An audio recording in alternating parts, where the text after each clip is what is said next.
ॐ शान्ताकारं भुजङ्गशयनं पद्मनाभं सुरेशं विश्वधारं गगनसदृशं मेघवर्णं शुभांगं लक्ष्मीकान्तं कमलनयनं योगिर्विधानगम्यं वन्दे विष्णु भवभयहरं सर्वलोकिकनाथं।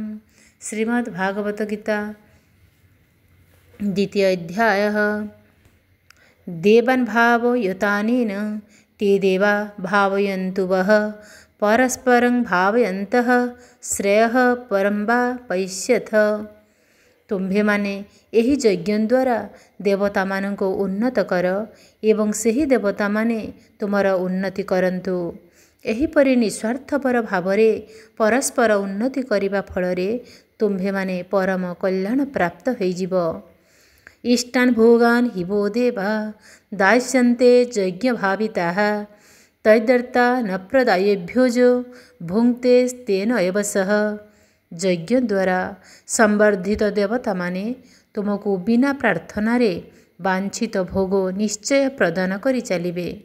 ସେହି ଦେବତାମାନଙ୍କ ଦ୍ୱାରା ଏହିପରି ପ୍ରଦତ୍ତ ଭୋଗ ପଦାର୍ଥ ଗୁଡ଼ିକୁ ଯେଉଁ ପୁରୁଷ ସେମାନଙ୍କୁ ଅର୍ପଣ ନ କରି ସ୍ୱୟଂ ଭୋଗ କରେ ସେ ହିଁ ଚୋର ଅଟେ।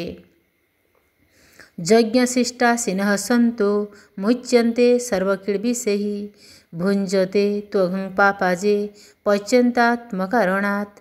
ଯଜ୍ଞରୁ ବଳିଥିବା ଅନ୍ନ ଭୋଜନ କରୁଥିବା ଶ୍ରେଷ୍ଠ ପୁରୁଷମାନେ ସମସ୍ତେ ପାପରୁ ମୁକ୍ତ ହୋଇଯାଆନ୍ତି ଏବଂ ଯେଉଁ ପାପୀମାନେ ନିଜର ଶରୀର ପୋଷଣ ପାଇଁ ଅନ୍ନ ରନ୍ଧନ କରନ୍ତି ସେମାନେ ପାପ ହିଁ ଭୋଜନ କରନ୍ତି। अन्नाद् भवन्ति भूतानि पर्जन्यादन्नसम्भवः यज्ञाद् भवति पर्जन्यो यज्ञः कर्म समुद्भवः कर्म ब्रह्मोद्भवं विद्धि ब्रह्माक्षर समुद्भवं तस्मात् सर्वगतं ब्रह्म नित्यं यज्ञे प्रतिष्ठितम्। समस्त प्राणी अन्नରୁ उत्पन्न हुअन्ति।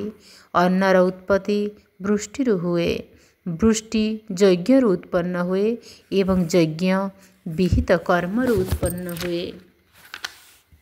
कर्म समुदाय वेदରୁ उत्पन्न हुअन्ति एवं वेद अविनाशी परमात्माଙ୍କ ଠାରୁ उत्पन्न ହୋଇଛନ୍ତି ବୋଲି ଜାଣ। ତେଣୁ ସିଦ୍ଧ ହେଲା ଯେ ସର୍ବବ୍ୟାପୀ ପରମ ଅକ୍ଷର ପରମାତ୍ମା ସଦାସର୍ବଦା ଯଜ୍ଞରେ ପ୍ରତିଷ୍ଠିତ।